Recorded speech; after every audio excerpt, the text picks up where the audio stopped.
Bonjour et bienvenue dans ONUMAG. Dans cette édition, la rencontre entre une délégation de la division police du département des opérations de maintien de la paix des Nations Unies et le patron de la police nationale congolaise. Dans la deuxième partie, nous vous proposerons le dernier épisode de notre série sur la MONUSCO et la protection de l'environnement. Parlons d'abord de ce séjour à Kinshasa d'une délégation de la division police du département des opérations de maintien de la paix et du siège des Nations Unies. Elle est venue évaluer la mise en application des recommandations de la revue stratégique et identifier les ajustements potentiels de l'effectif en vue de la stratégie de sortie. Le 23 juin dernier, la délégation a notamment rencontré le numéro 1 de la police nationale congolaise, le général Charles Bisengimana. Pour certaines formations, il faut être à plusieurs. Par exemple, la PNC pour définir les besoins. Des partenaires comme UNPOL pour amener des experts, des formateurs. Et puis des partenaires comme JICA, par exemple, pour amener des méthodes et bien sûr des financements. Il y a à nouveau la PNC pour vérifier que le travail correspond aux besoins. Donc c'est un exemple de partenariat parmi d'autres. Et puis s'il y a un autre exemple à citer sur le fait d'être en contact, tous les partenaires ensemble, c'est que la question de la sécurisation des élections est loin d'être une affaire facile. Ils sont des centaines de gomatraciens à se mouiller le maillot au propre comme figuré ce 20 juin 2015.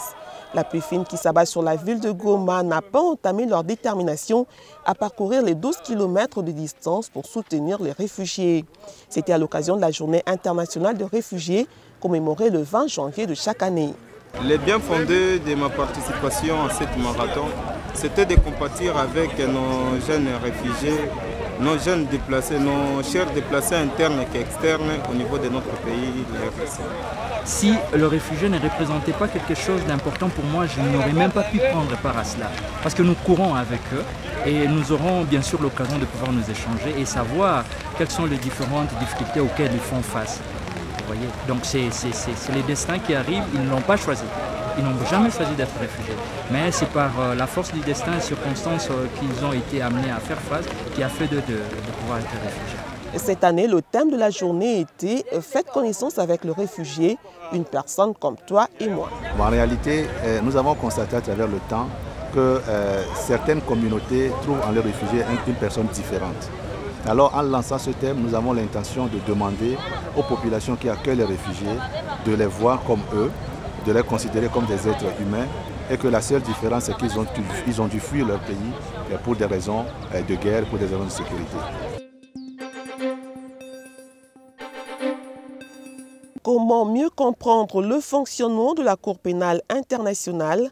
À Goma, le 23 et 24 juin dernier, l'unité de sensibilisation de la CPI et l'ONG Journalistes pour les droits humains, JDH en sigle, ont initié une formation. Le but, renforcer les capacités de journalistes du Nord Kivu. Paul Madidi, formateur et aussi porte-parole de la Cour en RDC. Ça fait partie de notre travail, en fait, avoir des contacts réguliers avec les hommes des médias, les journalistes.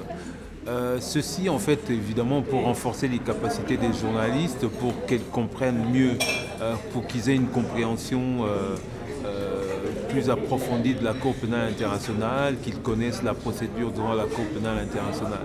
Mais ceci également parce que les médias, les journalistes sont nos partenaires. Et que pour cela, il faut expliquer aux populations concernées comment fonctionne la Cour. Les journalistes ont notamment été édifiés sur la structure de la Cour, les crimes relevant de sa compétence ainsi que son fonctionnement. On le fait déjà à Kinshasa, on le fait en Ituri, là on le fait dans le Kivu, principalement bien sûr dans les zones où le bureau du procureur mène des enquêtes, là où il y a des situations ou des enquêtes en cours. Le site du lac Vert à Mugunga, à l'ouest de Goma, accueille un camp de réfugiés. C'est là que l'ONG CSRM a choisi de recycler du papier collecté auprès de la MONUSCO. Les briquettes ainsi obtenues s'avèrent utiles à bien des égards. C'est l'essentiel de notre rubrique Est-Éco que je vous invite à suivre et je vous retrouve prochainement. Du papier transformé en briquettes. Ces dernières sont appelées à se substituer au bois de chauffe et au charbon de bois. Nous sommes au site Lac Vert. Ces faubourgs de la ville de Goma abritent un camp de déplacés. L'ONG Comité de réhabilitation du sinistré dans son milieu, CRSM en sigle, a choisi ce site pour le recyclage des papiers usagés de la MONUSCO. Vianney Kagamba est le responsable de cette ONG. CRSM, c'est une organisation nationale qui travaille dans le cadre de la protection de l'environnement et sur l'atténuation des risques de violences sexuelles basées sur le genre à la récolte de bois de chauffe. Le papier, on les obtenait gratuitement de la MONUSCO pour permettre à ce que le bénéficiaire qui était ici à Mugunga de pouvoir travailler ces papiers et d'en trouver une alternative de cuisson.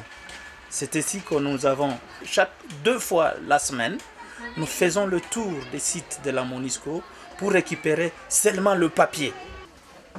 Seulement les papiers, car parmi les matières recyclées, seuls les papiers proviennent de la MONUSCO. Cependant, la mission onusienne a autrement aidé l'ONG par le truchement d'un projet à impact rapide. La MONUSCO, normalement, avait donné 25 000 pour acheter le matériel pour les 4 sites. Nous avions acheté le matériel, le tôle et le matériel, donc les marteaux, les ciseaux, les birets, tout ce qui est matériel pour la fabrication de foyers. Et voilà que nous sommes en train de vouloir maintenant vulgariser le foyer au niveau de Mugunga. Et voilà que nous sommes en phase de formation d'un comité fiable qu'on pourra léguer le projet après notre départ. Entre autres matériaux utilisés également pour la confection des briquettes figurent les résidus de bois collectés dans les menuiseries de Goma, mais aussi bien d'autres objets dont ceci. Pour la production de briquettes, nous utilisons du ferramatériel. Entre autres, je vais commencer par ce que nous appelons la base en bois. La base en bois est accompagnée par ce que nous appelons les guides-pipes. Nous avons aussi ce que nous appelons les cylindres PVC. Après les cylindres, nous avons aussi ce que nous appelons des rondelles pour la séparation des briquettes une fois dans ce cylindre.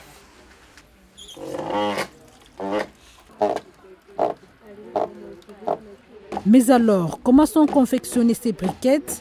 Quels en sont les avantages? Le briquet se produit sur base de fil que vous voyez ici et de papier, juste le papier. Nous séparons le papier et le plastique, mais ces papiers, quand nous les trempons dans l'eau, ça dure 24 heures à 12 heures. À 24 heures, nous commençons à les tamponner, nous obtenons de la bouillie. La bouillie de papier, nous mélangeons avec du sucre, les résidus du bois. Ces résidus du bois, nous les amenons, nous les mélangeons ensemble comme liant.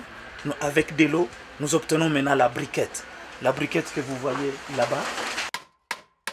Sans oublier que la confection des briquettes constitue un gagne-pain pour ces femmes déplacées.